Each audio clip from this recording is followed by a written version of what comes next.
Ada hubungannya dengan? Senin Kemis. Ada hubungannya dengan? Kesehatan. Oh, sama. Langsung apa gimana? Oke.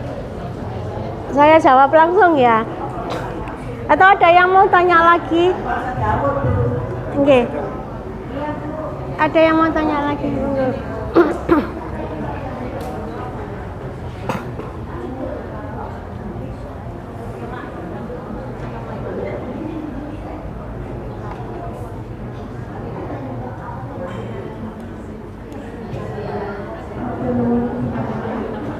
Bagaimana mempertahankan istiqomah kita dalam ibadah selama puasa. Biasanya kalau di puasa itu kan baca terus ini dan ini juga tujuannya. Bagaimana kita bisa mempertahankan itu setelah puasa kayak ini ada loh.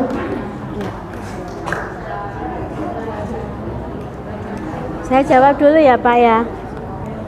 Ya, ini ibunda saya ini Bu Yasin. Oke. Apakah puasa Senin Kemis sama puasa Daud itu sama dengan puasa Ramadan dalam hal untuk kesehatan nih? Ya, sama Bu. Bahkan ini yang ditiru oleh orang-orang barat itu yang tadi saya ngomong dengan intermittent fasting. Jadi dia pakai teori puasanya orang muslim ya, tapi dimodifikasi dalam hal jam pelaksanaannya. Ya. Jadi di puasa itu baik itu puasa Daud, puasa Senin Kemis itu untuk kesehatan tubuh kita bagus. Dan bagi yang punya kencing manis itu kalau dilakukan dengan benar bisa mengontrol kadar gulanya. Itu sudah dibuktikan gitu. Sudah ditulis juga di dalam jurnal, cuma saya lupa jurnalnya apa. Jadi bagi orang-orang yang punya kencing manis itu yang kadar gulanya tidak terlalu tinggi banget yang tidak di atas 500. Kalau di atas 500 itu biasanya kan pakai insulin. Nah, yang pakai insulin ini kalau dia tidak terkontrol itu takutnya terjadi hipoglikemi. Jadi untuk yang kadar gulanya sangat tinggi itu memang harus konsultasi dulu dengan dokternya bagaimana puasanya. Tapi untuk yang kencing manis yang tidak dependen insulin itu bisa untuk melaksanakan puasa dan puasanya itu insya Allah bisa mengontrol kadar gulanya. Untuk keistiqomahan ya tergantung niatnya Mbak. Ya. Jadi kalau niat kita itu dalam berpuasa itu benar, terus kemudian tadi kan pengendalian dirinya benar ya, seperti di Quran surat Al-Baqarah tadi ya, kita kan puasa tujuannya supaya bertakwa gitu ya. Kalau itu terus di memori kita itu terus ditanamkan keistiqomahan itu pasti akan bisa berlanjut. Intinya itu ya harus dipaksa. Pokoknya mari maghrib kudu maca Quran, mari subuh maca Quran. Jadi mungkin waktunya ya yang diubah. Kalau mungkin tadarus itu biasanya kan habis tarawih ya. Nah, itu bisa dirubah. Tapi yang jelas dalam hal kebiasaan baik membaca Quran itu kalau kita sudah punya azam, punya niat, insya Allah istiqomah itu pasti didapatkan. Ya tentunya dengan doa. Ya kita harus senantiasa berdoa sama Allah supaya diberikan istiqomah sehingga nanti kita bisa husnul khotimah. Nanti ya Mbak. Ada yang mau tanya lagi?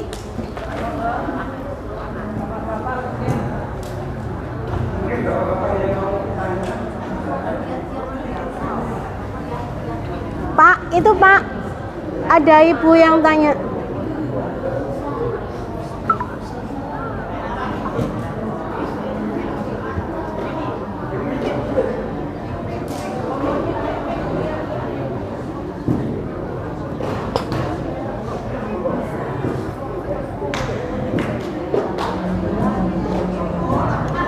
Waalaikumsalam warahmatullahi wabarakatuh.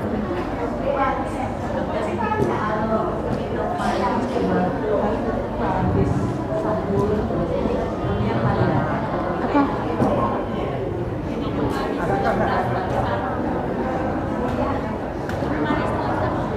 Oh, minum manis.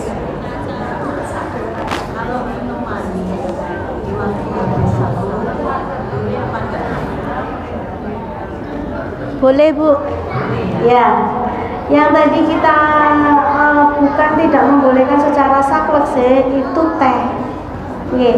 Teh itu sebisanya tidak diminum pada saat sahur. Ya, tapi ada juga sih walaupun dia minum teh tidak terjadi kencing yang berlebihan. Ya, tapi secara teori teh itu bisa menyebabkan diuresis. Jadi kencing secara berlebihan di siang hari atau pagi harinya. Ya, tapi kalau minum manis, air manis atau susu itu monggo. Ya, tapi susu itu tidak diperkenankan untuk minum susu dikasih gula. Karena susu itu kan sudah manis, gitu ya. Jangan dikasih gula. Terus untuk yang punya kencing manis, susu jangan minum susu Indomelek. Indomelek itu bukan susu, tapi itu krim. Ya. Indomelek itu kan manis ya. Kadang-kadang itu ini kok aku nyebut merek. Aku sendiri kok. Susu pokoknya nggak boleh susu kental manis ya. Susu kental manis itu jangan diminum bagi orang-orang yang punya kencing manis. Kadang-kadang kan nggak paham gitu ya. Terus kemudian dalam hal makan itu mengunyahnya itu sampai halus ya. Jangan belum halus langsung ditelan ya, karena itu di mulut kita itu kan ada enzim pencernaan yang kalau itu dirangsang itu dibakar akan keluar banyak dan itu membantu proses pencernaan di dalam tubuh kita. Jadi kalau ngunyah nggak boleh, kalau makan makanan nggak boleh masih belum halus langsung dikunyah. Nelannya harus sampai halus. Itu juga bisa mengurangi orang yang keluhan sakit GERD atau sakit gastritis tadi. Okay.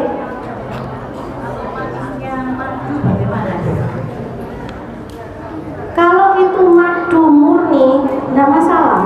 Bagi orang kencing manis pun madu murni itu kan kandungannya fruktosa, bukan glukosa. Itu bagus. Tapi kan kita tidak tahu madu murni itu yang mana. Oke, saya kadang ya bingung, ini sing murni ku sing koyo apa. Ada yang bilang rasanya agak pahit-pahit gitu ya. Ya, seperti itu. Jadi kalau itu memang benar madu murni, ya tidak ada campuran apapun, ya boleh dianjurkan gitu. Oke. Oke.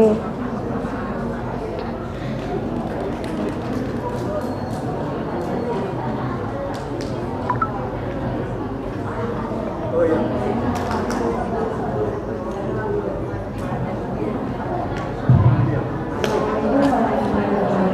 Waalaikumsalam. Yang saya tanyakan ini masalah kopi. Saya alhamdulillah setiap Senin Kamis saya kan sahurnya itu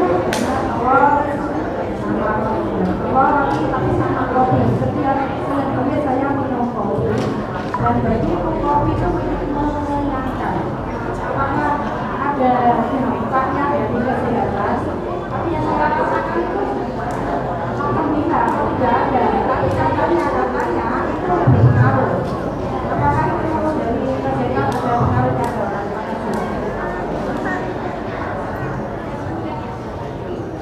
Kopi untuk apa, Bu? Tahu. Oh, kopi itu bagus, Bu. Ya, kopi itu ada penelitian jurnal yang mengatakan itu bagus untuk kesehatan jantung. Ya, tapi nggak boleh banyak-banyak, Bu. Ojo setiap 2 jam sekali minum kopi. Ya, yang dianjurkan itu 2 gelas. Kopi yang kopi murni ya. Kopi yang biji kopi. Ya, bukan kopi sasetan. Ye. Kopi murni yang ditumbuk biji kopi sendiri. Ya. Nah, jadi konsumsi kopi itu dapat meningkatkan frekuensi jantung. Bagi orang-orang yang detak jantungnya itu istilahnya bradikardi itu bagus. Tapi untuk orang-orang yang sakit jantung ya nggak boleh, karena nanti detak jantungnya makin tinggi. Tapi itu bagus untuk melindungi kesehatan jantung kita, cuma ya kadarnya nggak boleh terlalu banyak. Ya cukup 2 gelas sehari gitu saja. Kopi murni tanpa gula, ya nggak boleh pakai gula. Pahit. Pahit dong. Doyan. Iya. Pahit memang Bu. Iya. Kita nggih Bu nggih. Boleh Bu minum kopi. Ya, sampai jam berapa dibatasinya?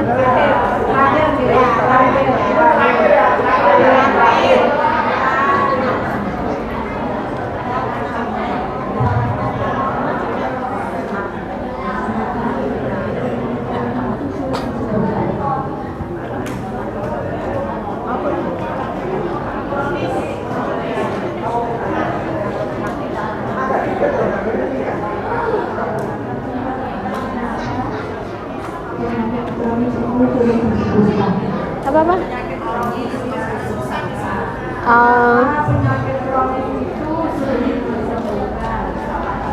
Iya. Penyakit kronis itu bukan sulit disembuhkan kalau kita mau mengendalikannya. Okay? Jadi memang Bu, untuk penyakit-penyakit kronis terutama kencing manis, darah tinggi, itu memang istilahnya gitu bukan sembuh tapi terkontrol. Ya. Bukan seperti orang penyakit ispa atau penyakit batuk pilek yang sembuh gitu nggih. Tapi terkontrol. Karena apa? Bergantung kepada pengendalian dari diri kita. Harus kepatuhan minum obat, kemudian mengendalikan faktor emosi kita, kemudian mengendalikan pola hidup dalam artian aktivitas tubuh kita, nah, termasuk mengendalikan pola makan. Manakala kita hanya mengandalkan obat saja, tapi tetap mohon maaf kontrol emosinya kurang, kemudian makannya aku iki biyen gak iso tuku ngene, saiki iso tuku ngene gak oleh mangan, wis pokoke aku jek enak mangan, ya ndak akan bisa terkontrol. Oke. Jadi kalau sembuh itu tergantung dari 4 hal tadi, ya. Emosi, pengendalian emosi, kemudian mengendalikan nafsu pola makan kita, kemudian aktivitas kita, pola aktivitas kita, dan terakhir itu obat. Obat itu sebenarnya terakhir. Kalau 3 ini dilakukan benar tanpa obat, terkontrol, dan itu sudah ada buktinya. Ya, tapi masih obatnya diombe terus, tapi 3 ini tidak bisa dikontrol, ya akan terus naik-naik. Ngeten nggih.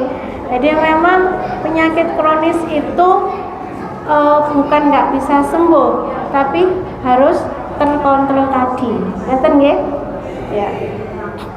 Oh iya, tadi ini saya baru baca Bu.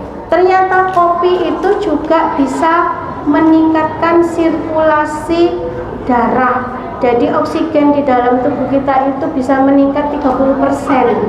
Makanya kan orang minum kopi itu langsung bisa mikir ya, mungkin dari situ. Ya, ini bagi penggemar kopi ini ya. Jadi kopi itu bagus ya. Itu ada lagi. Ya Bu, monggo. Sampun? Oh iya. Jangan tutup. Nggih. Saya nggak bisa doa. Ya, mari kita tutup kajian pagi ini dengan bacaan hamdalah dan doa kafaratul majlis.